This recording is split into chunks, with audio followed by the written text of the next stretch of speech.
Hi, I'm Beverley Borjas, the dietitian on the UC Health Liver Transplant team. I would like to talk to you about what you can do to help your body heal from surgery and avoid unwanted weight gain.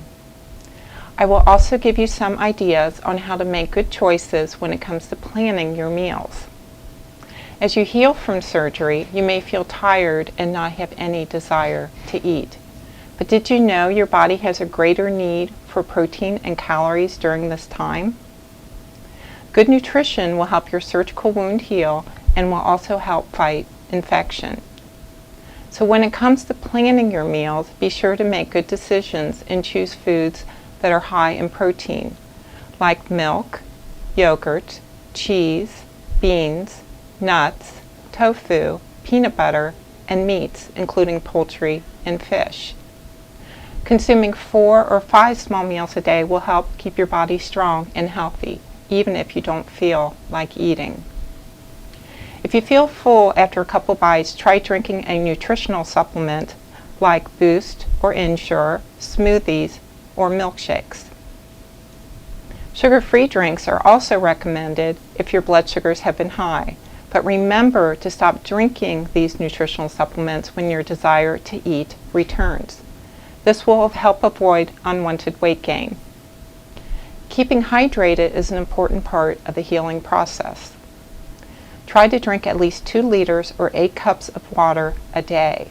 Filling up a 2-liter water bottle and setting a goal of drinking it by the end of the day will help ensure you are staying hydrated. Remember to avoid juices and sugary drinks to keep your blood sugars under control. If you have well water or cistern water, please let me know or someone on the team know so that we can look into it further. Tap water is the safest since it's tested often for bacteria. Purified bottled water is a good second choice. Food safety is key in preventing food-related illnesses. The drugs used to protect your liver lowers your ability to fight germs, which makes it easier for you to get sick by consuming foods that may be spoiled or undercooked. Before eating any meat or poultry, make sure it's cooked to these temperatures. Be sure to use a meat thermometer to measure the internal temperature of your food. Hot dogs, lunch, or deli meats should always be reheated until steaming hot. Eggs must be cooked and well done. Do not eat raw or undercooked eggs. This includes soft-cooked, runny, or poached. Avoid foods from street vendors, salad bars, or bulk bins in grocery stores. Juices, ciders, milk, and cheese need to be pasteurized. Lastly, do not eat grapefruit or drink grapefruit juice. These foods alter how certain drugs work to keep your liver from being rejected. There is an easy way to watch your portions. Make sure your plate is divided similar to this. It's a good idea to eat a variety of foods such as fruits, grains, vegetables, foods that contain protein, and dairy products. Half your plate needs to be filled with veggies and fruit. Choose red, orange, and dark green vegetables such as tomatoes, sweet potatoes, and broccoli. Add protein. Choose lean beef and pork or chicken, turkey, beans, or tofu. Include seafood twice a week. Include whole grains. Aim to make at least half your grains whole grains. Look for words 100% whole grain or 100% whole wheat on the food label. Don't forget the dairy. Drink a cup of fat-free or low-fat milk. If you don't drink milk, try soy milk or include fat-free or low-fat yogurt. Avoid extra fat. For example, steamed broccoli is a great choice, but avoid topping it with cheese sauce or extra butter. Try other options like a sprinkling of low-fat Parmesan cheese or a squeeze of lemon. Always remember to eat wholesome foods and exercise. Doing so will reduce your risk for weight gain, heart troubles, high blood sugars, and bone loss. A A few other things to keep in mind is that weight loss after surgery is normal because you may not feel like eating. You might even lose some of the extra fluid from swelling that you had before surgery. Once your appetite returns and you begin eating, you may start to gain unwanted weight.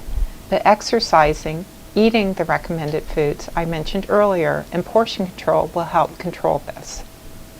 Studies show that nearly 20% of average weight patients gain extra pounds during the first 2 to 3 years after transplant surgery. Those who are unable to lose weight might need to think about alternative weight loss methods.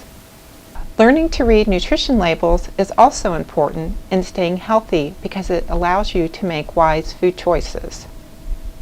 The information on the nutrition facts label is based on 2,000 calories a day. You may need to eat less or more than 2,000 calories a day depending on your age, gender, activity level, and whether you're trying to lose, gain, or maintain your weight. Let's look at serving sizes. As you can see, both the serving size, which is the amount for one serving, and the number of servings are indicated on the package. Check total calories per serving. If the serving is 1 cup and you eat 2 cups, then you are getting twice the calories and other nutrients. Think about how many servings are in the food package. Then ask yourself, how many servings am I eating? Try to keep your intake of fat as low as possible. This includes total fat, saturated fat, trans fats, and cholesterol. Percent daily value helps select your foods and plan your meals. It's based on the typical amount of nutrients for a person eating 2,000 calories a day.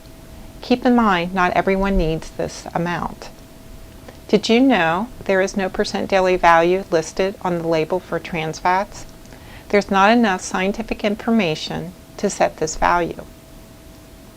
How do you find out if a food contains trans fats? Partially hydrogenated oil will be listed in the ingredients on the food label. Here are some additional things to know. Use the nutrition facts label as a guide, especially if you want to consume less or more of a nutrient. Try this example. When looking at percent daily value, aim for 5% or less of total fat, saturated fat, cholesterol, and sodium, and look for 20% or more in vitamins, minerals, and fiber. Carbohydrates can be confusing on the nutrition label. There are 3 different types of carbohydrates. These include sugars, starches, and fiber. Remember, aim for foods with 20% daily value for fiber. A high fiber diet with plenty of water will help with constipation after transplant. High fiber foods such as bran cereals, whole wheat bread, and fruits and vegetables are all good choices. If you're not able to meet your goals for fiber, you may need a fiber supplement.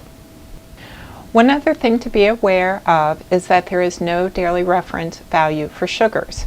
No decisions have been made for the total amount to eat in a day. The American Heart Association would like everyone to limit their intake of added sugars. For most women, it's about 6 teaspoons of sugar, and for men, it's about 9 teaspoons a day. Just one 12-ounce can of regular soda contains 10 teaspoons of sugar, or 140 calories and 0 nutrition.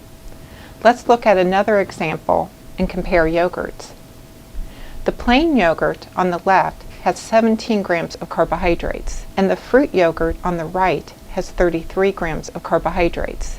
Note that no added sugars or sweeteners are in the list for the plain yogurt, yet 10 grams of sugar is listed on the label. Are you wondering why?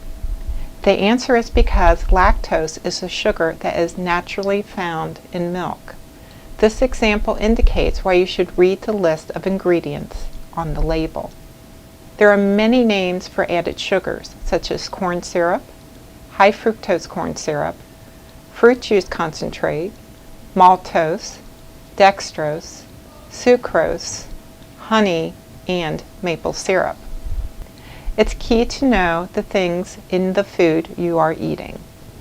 I hope I have inspired you to learn more about nutrition. You may find it challenging at first to make good choices when it comes to your nutrition, but I am here to help. This video will guide you to make healthy decisions. Everything you do to improve your health increases your chances of a long life with your transplant. If you have further questions, please contact the transplant department. Thank you.